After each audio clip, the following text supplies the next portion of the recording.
Mr. Speaker, this is a sad day and a difficult day for the House of Representatives and for our country. I have had the great honor of serving this body for 40 years. And in that time, I have never encountered a situation like the one before us. Now, where a member has made such vile and hurtful statements, engaged in harassment of colleagues, and expressed support for political violence, none of us should take any pleasure in what we must do today.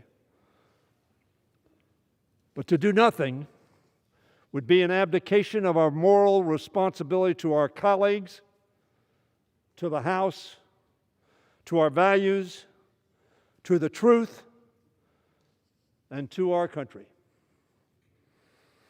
A great forebearer of legislators, Edmund Burke, famously declared, "The only thing necessary for the triumph of evil is for good men to do nothing." Yesterday, the Republican conference chose to do nothing. So today, the House must do something. I have heard some condemnation from across the aisle of the contents of Representative Greene's statements. Some have condemned the white supremacist and anti-Semitic things she said and posted online.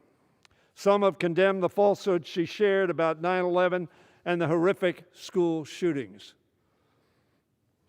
But I have heard little from Republicans about the horrific statements made by their colleague making threats of violence against Democratic elected officials and her threatening conduct towards Representative Bush and others.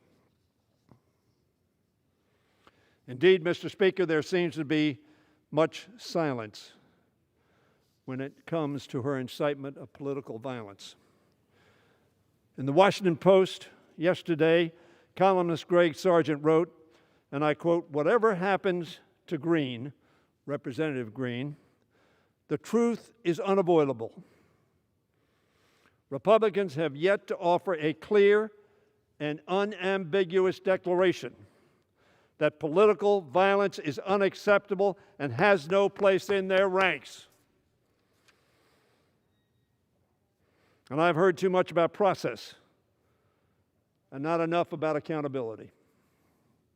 No member ought to be permitted to engage in the kind of behavior that Representative Greene has and face zero consequences. This vote can be a first step in correcting the error of those who so far have chosen to do nothing. A short while ago, Representative Greene came to this floor to defend her indefensible conduct. I heard no apology. She claimed that we are here today only because of some things she wrote online before she ever ran for Congress. And if one's moral slate is wiped clean when one becomes a candidate for office. Regardless, the conduct we are judging today continued to occur even after Representative Greene became a candidate and even after she was elected. Mr. Speaker, I urge my colleagues to look at this image.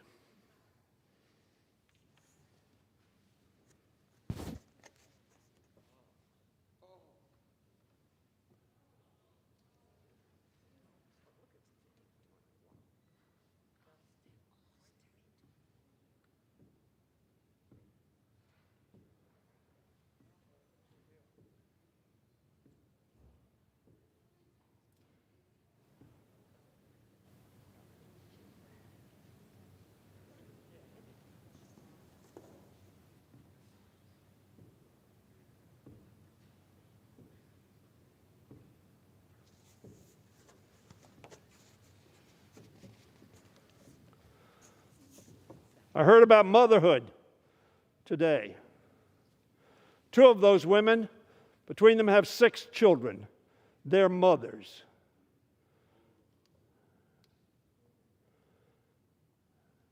One of them does not have children.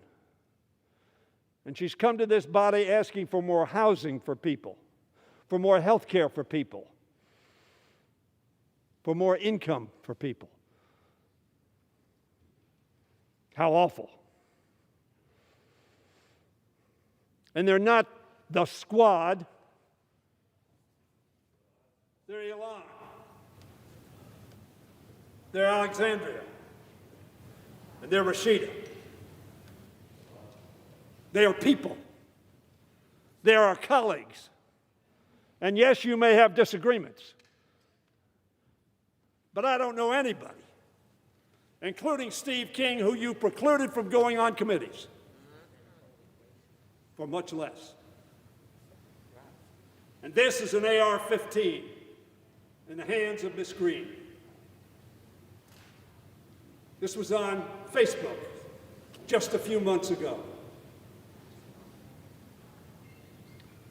That is a message of peace and reconciliation and peaceful democratic dialogue. The squad's worst enemy, AR-15, in hand. Sounds like the guns I fled. I have never, ever seen that before. Is this a precedent-setting event? It is. Because the conduct, the tweeting, the QAnon association, I heard the disavowal of QAnon, I learned more. AR-15, squad's worst nightmare. Is that what was intended to do? That each one of these ladies would have a nightmare about somebody with a gun. An AR-15 can carry up to a clip of 60 bullets.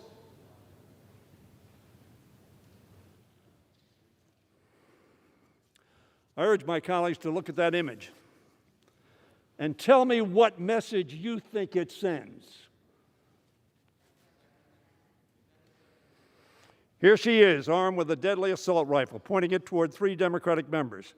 Now, the pictures are put together, you understand. They were not present. I understand that. And she captioned it, the squad's worst nightmare. Yes, some people are having nightmares and fear.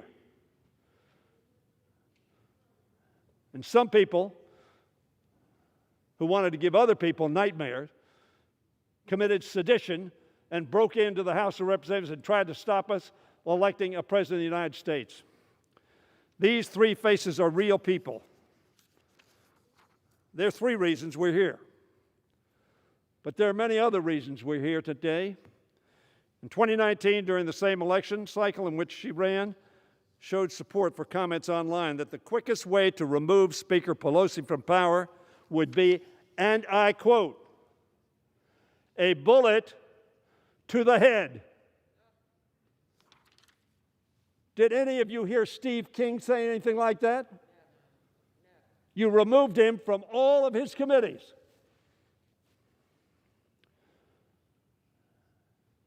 But as I said, you did nothing. As a matter of fact, gave a standing ovation, as I understand. I wasn't there. What message does that send? What message does it send us? Have a standing ovation to give these 3 women nightmares.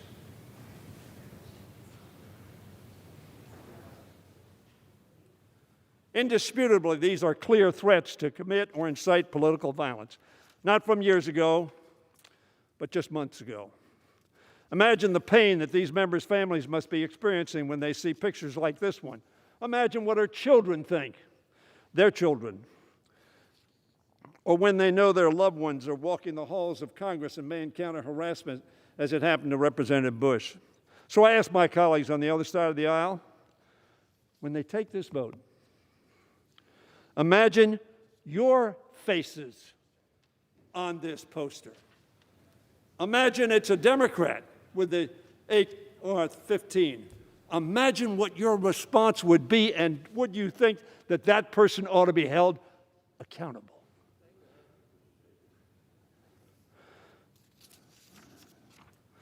But when acquiescence to the suggestion of violence or any kind is allowed to go unchecked, it is a cancer that metastasizes on the body politic of our nation, as we saw just a few days ago on the 6th of January. A cancer. That's how Senate Republican leader McConnell described it. He said, "Loony lies and conspiracy theories are a cancer for the Republican Party and our country." McConnell, should we stand silent in the face of that kind of activity? He continued, somebody who suggests that perhaps no airplane hit the Pentagon on 9/11, that horrifying school shootings were pre-staged, and that the Clintons crashed JFK Jr.'s airplane is not living in reality. It's not me talking. It's not a Democrat talking. It's Senator McConnell. This has nothing to do with the challenges facing American families or the robust debates on substance that can strengthen our parties. My colleagues across the aisle have an opportunity today to reclaim their party from the dangerous cancer of QAnon and violent conspiracy theories that promote and have demonstrably resulted in sedition and insurrection. Senator Romney, you remember Senator Romney? He was candidate for President of the United States on the Republican ticket, nominated in the Republican convention.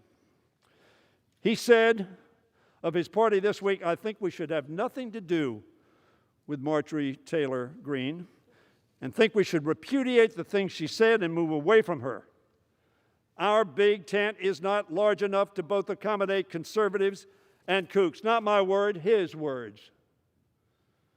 A Republican member of the United States Senate. Now, he's not a big buddy of Trump's, so apparently he didn't have to do what Trump suggested he do. And Senator Ernst, conservative woman from Iowa. She doesn't represent the party. I don't want her to be the face of our party. I think this is a great time for us to really talk about what we want to see in the upcoming years and continue to build. We don't need people that are promoting violence or anything like that. That's a Republican conservative senator. Republican senator and former governor of Florida, Rick Scott, said, a conservative Republican senator. That's not what the Republican Party stands for. Let me suggest to you, if it's not, vote with us. Vote with the House, not Democrats. Vote with the House of Representatives. Vote with good order and peace.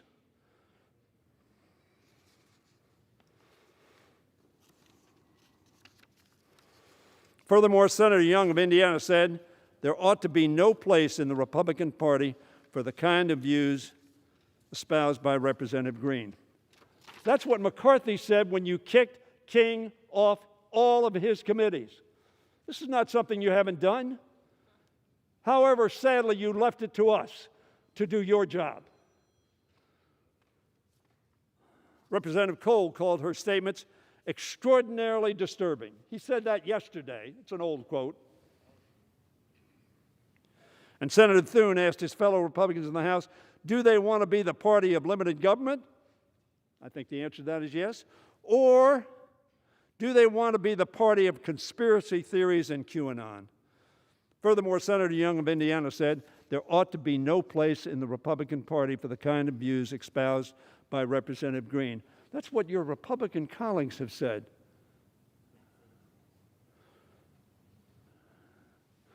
This is not partisan. This is about principle. And you can shake your head as much as you want. This is not about party.